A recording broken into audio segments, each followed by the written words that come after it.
1 year after the former Prime Minister of Pakistan, Imran Khan, was ousted through a controversial vote of no confidence brought in by a coalition of 13 political parties backed by the then army chief, we look back at how the state has been using its entire force to eliminate Imran Khan and his party and suppress the voice of his supporters committing blatant human rights violations. On 21st May 2022, PTI's senior vice president Dr. Shiri Mazari was abducted by armed personnel in broad daylight and kept in an undisclosed location for hours. The police manhandled her and took her under illegal detention. PTI opposition leader in Sindh Assembly Halim Adil Sheikh was taken into custody 3 times. He was first arrested from Lahore on 6 July 2022. His house was also raided prior to his abduction. He was again taken into custody on 27 July 2022 and was tortured and manhandled under detention. On 9 August 2022, Imran Khan's Chief of Staff Dr. Shehbaz Gill was abducted by unknown men and detained for days, during which he was stripped naked, tortured and sexually abused in police custody. On August 11, 2022, Shehbaz Gill's driver's wife was arrested along with her minor child for the purpose of collecting evidence. The baby was kept without her mother, denying her the fundamental rights of a minor. The 10-month-old baby's heart-wrenching cries for her mother went viral, and there was a huge criticism from the people as well as the party leadership. On 13 October 2022, PTI's sitting senator Azam Sawati was illegally detained by the FIA Cybercrime Unit on a tweet. He was humiliated and arrested at 3 a.m. from his residence in front of his grandchildren, who were traumatized to see the whole incident. The 75-year-old senator was stripped naked and tortured. He was arrested again from his farmhouse because of another tweet on 27 November 2022. Even after his release, he was harassed and threatened. His wife received an inappropriate video of their bedroom breaching their privacy. Senator Azam Sawati broke into tears talking about this shameful political victimization in a press conference on 5 November 2022. On 1 November 2022, PTI's Information Secretary Andalib Abbas was released after a brief detention by police near Bani Gala. Andalib and several other workers were arrested and shifted to an undisclosed location. Andalib Abbas later claimed that female police officials misbehaved with her and pulled her hair while in detention. On 25 January 2023, former PTI Minister Fawad Chaudhry was arrested from his residence by several men in 4 cars without registration numbers and without sharing any details of an FIR. He was abducted for allegedly inciting violence against the Election Commissioner of Pakistan by calling him a munshi. On February 2, 2023, PTI's ally and head of the Awami Muslim League, Sheikh Rashid, was arrested from his residence for revealing the assassination plot against Imran Khan. He was manhandled by the police during court hearings, and 2 additional bogus cases were filed against him later. On 20th March 2023, Imran Khan's nephew, Barrister Hassan Niazi, was abducted by the police despite being on bail. He was taken into custody from outside the anti-terrorism court, although he was granted bail by the court before his arrest. On 6 April 2023, Federal Minister and PTI leader Ali Amin Gandapur was arrested from Khyber Pakhtunkhwa's Dera Ismail Khan district. He was taken into custody after he voluntarily surrendered to the police outside the Peshawar High Court, where he went to secure bail in the cases registered against him on different charges including terrorism.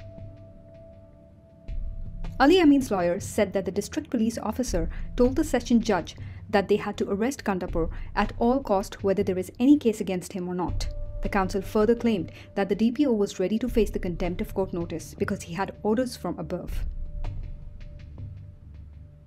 On 23 March 2023, focal person to Imran Khan, Azhar Mashwani, was abducted by unknown personnel and was kept in undisclosed location for several days. He was not presented in court even after clear court orders.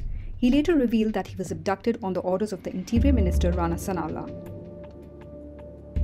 On March 16, 2023, police tried to arrest Dr. Yasmin Rashid from her clinic in Lahore without any FIR or arrest warrants, despite the fact that she had a pre-arrest bail in Zille Shah's death case.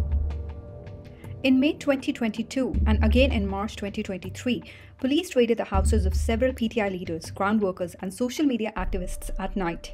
They harassed the family members and illegally detained their family members, who in some cases were children. PTI leader and former member National Assembly Kamal Shazay was blackmailed and threatened through a fake and objectionable video during October 2022 sent to her family to pressurize her.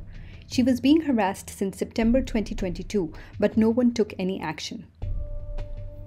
In March 2023, more than 2,100 PTI social media activists, party workers and supporters were abducted during a nationwide crackdown on Imran Khan's party. These also included 3 children and women.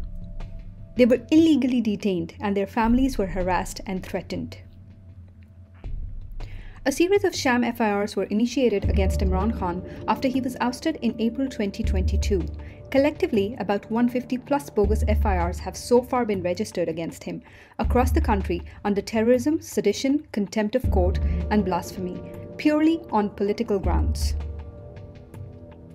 A series of fake FIRs and bogus cases have been filed against several PTI leaders, social media activists, and ground workers over the period of 1 year to politically victimize them. PTI's ally PMLQ's leaders and their workers were also politically victimized through bogus FIRs, raids, harassment, and abductions. Muna Salai's friend Farhan Khan was abducted by unknown men and detained illegally for days. Police also raided Pervez Alai's residence late at night and detained his security guards. PMLQ's legal advisor Amir Saeed Raun was also abducted by FIA and kept in illegal detention.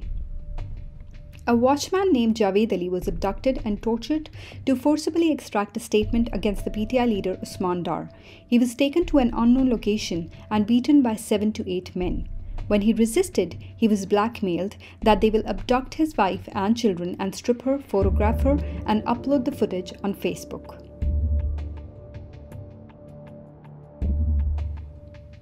The government tried to crush PTI's call for a long march and used force to stop people from coming out to exercise their democratic right to protest. There was heavy shelling to disperse protesters, their cars were destroyed, and they were beaten and detained illegally for coming out to join the march. 2 PTI workers were killed as a result of this unlawful outrage against the marchers. Imran Khan had to call off the march to stop further bloodshed. Even days before the march started, police illegally raided houses of PTI workers and leadership and detained them to stop them from joining the march. Heavy blockades were erected on all entry points to Islamabad to halt people from entering the capital and protest. The marchers also comprised of women and children. On March 8, 2023, just few hours before PTI's rally, the caretaker government of Punjab, which is known to be a puppet of the current regime, imposed Section 144 in Lahore to ban all kinds of political activities. The police unleashed brutal tear gas and rubber bullet attacks on any peaceful protesters who tried to gather for the rally and arrested several PTI workers and supporters. The brutality against the PTI workers resulted in the death of 1 worker, Ali Bilal, and 21 injured. Ali Bilal, lovingly called as Zille Shah, was arrested and brutally tortured, which resulted in his death.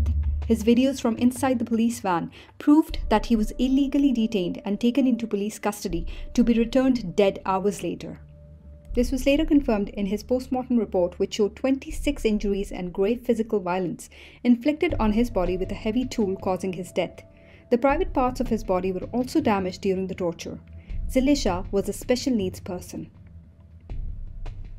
Right after the regime change operation, the grip also tightened on journalists and media houses in an attempt to silence them.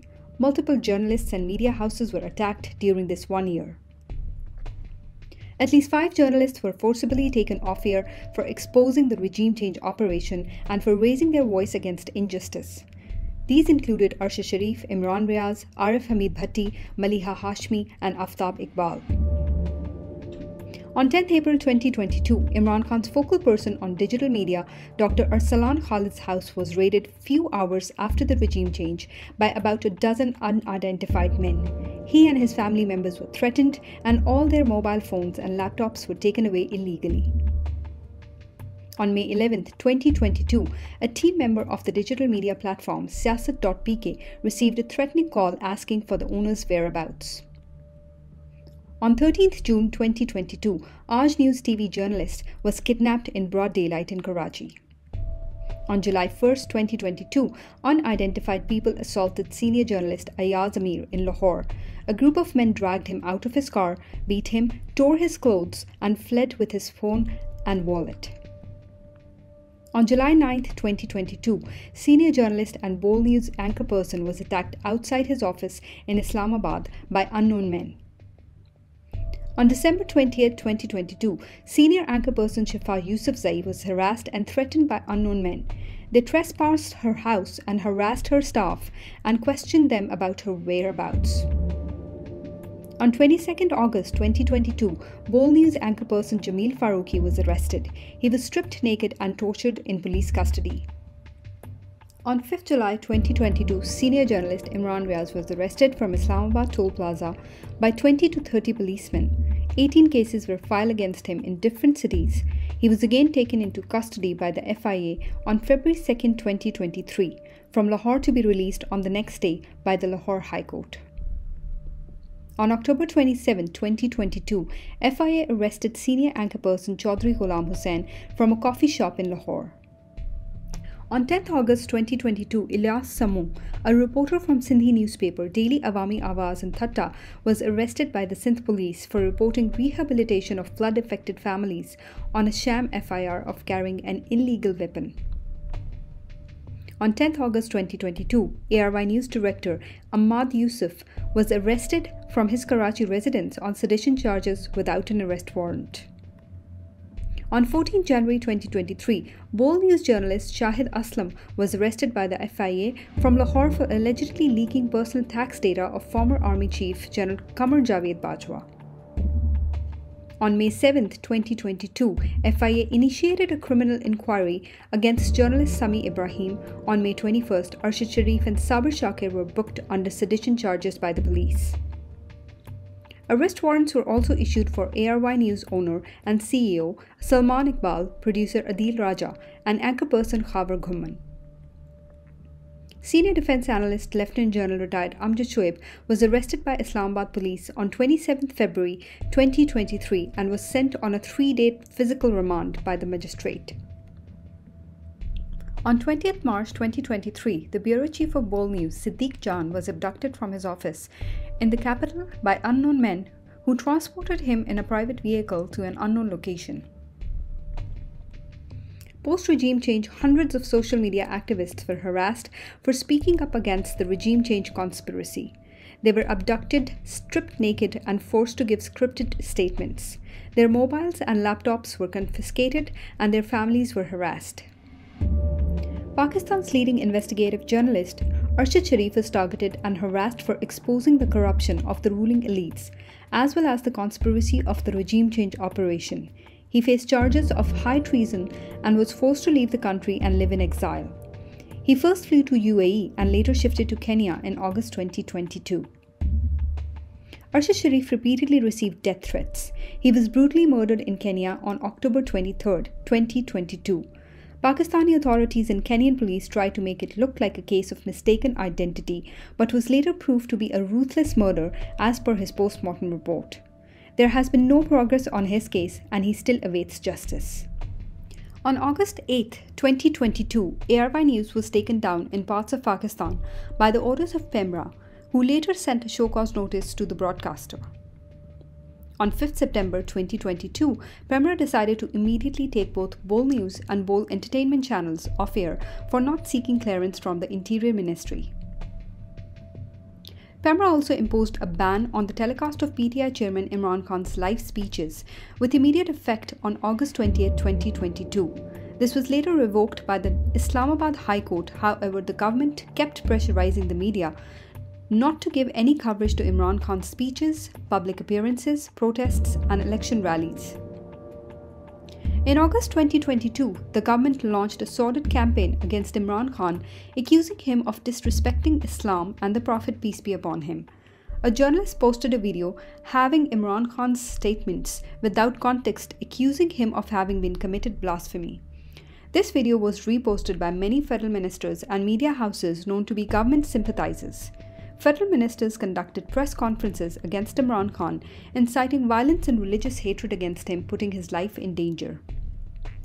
On November 3, 2022, Imran Khan was injured in an assassination attempt while leading a long march in Wazirabad, Pakistan. The suspect was arrested by the police and Imran Khan was taken to Shaukat Khanam Hospital for treatment. This was all a part of a plot to get Imran Khan killed and make it look like a religious hate crime. Imran Khan had already warned about an imminent attack on his life. The government released the shooter's confessional video without any investigation on national TV just few hours after the attack, in which the shooter confessed that he wanted to kill Imran Khan because Imran Khan called himself a prophet, making it look like a religious hate crime. One citizen named Muazzam Nawaz died in this armed attack, while 14 others, including some top PTI leaders, were injured. The PDM government constantly used state media and official platforms to build and spread propaganda against Imran Khan and his party, starting from accusing him of blasphemy by putting his life in danger to running a planned campaign against him on fake corruption charges in the Tosha Khana and the prohibited funding cases. Throughout the year, federal ministers and government representatives gave press conferences on national television, maligning Imran Khan with below-the-belt remarks and absolute lies. Starting 14th March 2023, Pakistani authorities launched a full-scale attack on Imran Khan's Lahore residence in order to arrest him even after he submitted a signed guarantee that he will appear in an Islamabad court. They fired heavy tear gas and attacked with water cannons and rubber bullets to disperse the crowd outside Zaman Park. The siege went on for 2 days before the operation finally halted. These efforts to arrest Imran Khan are a part of the current regime's agenda to suppress him. On 18th March 2023, former Prime Minister Imran Khan set out to appear in court in Islamabad, complying with the judicial orders. His caravan was blocked at multiple points and he was stopped from reaching the judicial complex along with his caravan. There was heavy shelling around the complex for hours. Imran Khan faced intense resistance from the police and unidentified men seen at the complex awaiting his arrival. This all seemed like a conspiracy to assassinate him and make it look like an accident. On 18th March 2023, police attacked Imran Khan's Zaman Park residence in his absence. The police stormed his Lahore residence without presenting any search warrant and against clear orders from the court. They broke the front gate with heavy machinery, beat the workers and arrested several of them illegally. During the raid, they destroyed his personal belongings and took multiple items from his house, including food items and things belonging to the house help. More than 20 articles of the Constitution of Pakistan were violated during this 1-year post-regime change operation. Pakistan's constitution guarantees fundamental rights for every citizen, including security of person, right to fair trial, freedom of assembly, freedom of speech, and inviolability of dignity of man.